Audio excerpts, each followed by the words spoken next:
Hello everyone. I really appreciate your willingness to spend just a few minutes of your time watching these videos and considering these thoughts. I know your time is precious, and I'll try to make this just as quick as possible. But I hope it's a helpful resource not only for understanding what Jeremiah writes in this precious book of his, but also for applying his words to our own day and time. That's my purpose, is to bring out some points that will help us to apply this message to our own lives. So, here we go.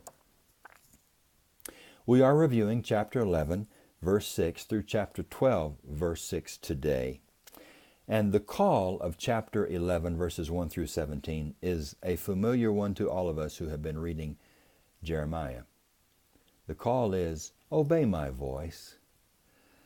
All the people of Israel have turned away from their God. They have broken covenant with him, and he's pleading with them to come back to him and obey his voice. But as we know from our readings, there was no obedience, and it seemed that no one paid any attention to God's call or to Jeremiah's words. Very sad. I want to spend most of our time, however, in chapter 11, verse 18 through chapter 12 and verse 6, where we learn about a plot against Jeremiah's life in his own village of Anathoth. Can you believe it? Men from his own hometown were conspiring to murder him. What is the price that Jeremiah is called upon to pay in order to be true to the call of his Lord to be the Lord's messenger? What is the price that he's called upon to pay? Well, you know what it is. It's rejection, even by his own family and his own people. Now, does that sound familiar to any of you who have tried to speak for God, whether in a public forum behind a pulpit or across the fence with your neighbor? If you've tried to speak for God, God bless you. You've experienced rejection. And what we want to say to Jeremiah here, and what we want to say to each of us who has ever tried to speak for God is, you just have to expect rejection, and you have to prepare for it. And you have to remember what? That your first priority is to be true to the call of God. To be true to the message that God gives to you in Scripture. To speak it clearly and truthfully and boldly. And even if you are rejected, and even if the message is rejected, you still have to be true to the call of God. Now, granted, this is an extreme demonstration of rejection. They were trying to kill him. Hopefully none of us will be put to death because of trying to speak for God. Christians have been in the past, of course.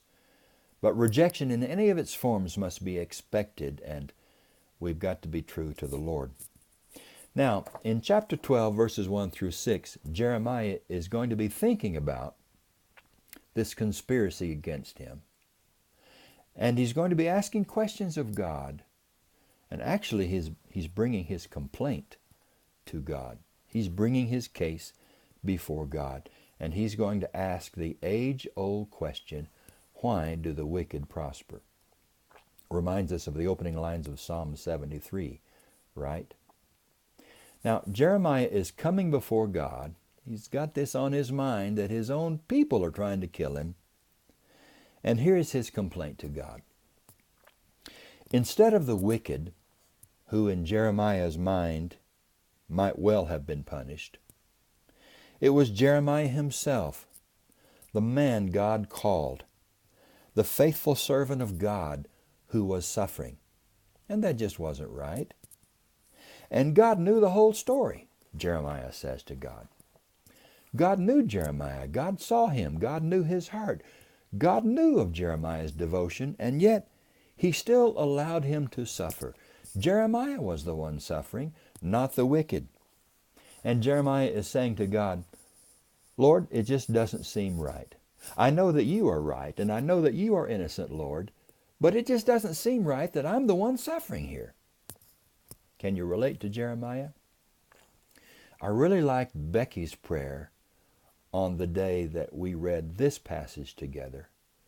She was grateful to God that we could approach him with questions like this. that we could air our grievances, so to speak. And you know, I'm grateful to God that He has such broad shoulders, aren't you? I'm grateful that He allows us to ask these tough questions and even to complain a little bit to Him. He can handle it, so go ahead and do that, right? With verse 5, we have God's unexpected reply to the prophet's complaint. And I noted in my particular reading for this day that sometimes it's hard to know who's speaking in Jeremiah. But I think through verse 4 of chapter 12, we've got Jeremiah's complaint. And then in verse 5, we have God's reply. And I say it's a bit of an unexpected reply because as you read this passage, it's as if God is saying to Jeremiah, you think you have it tough now? You haven't seen anything yet.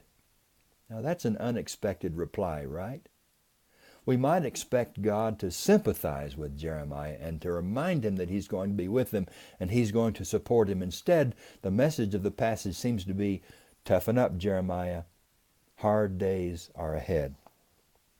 Because God reminds Jeremiah that if running in a foot race had worn him out, how would he hope to vie with the horses? And perhaps this is a veiled reference to the military might of Babylon.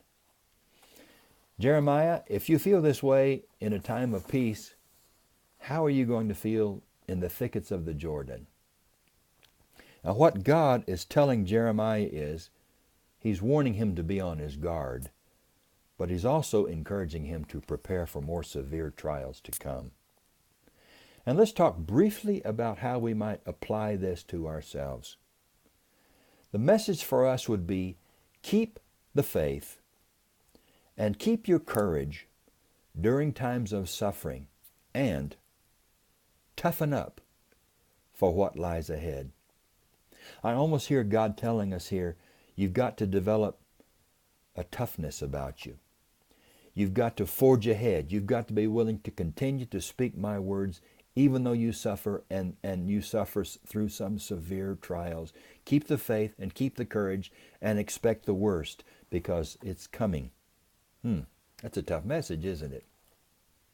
Now for the preview of chapter 12, verse 7 through 13, verse 11. In the opening verses, the Lord will lament His ravaged inheritance. In the middle part to the end of the chapter, chapter 12, the Lord will talk about the promise of life or death for Israel's neighbors.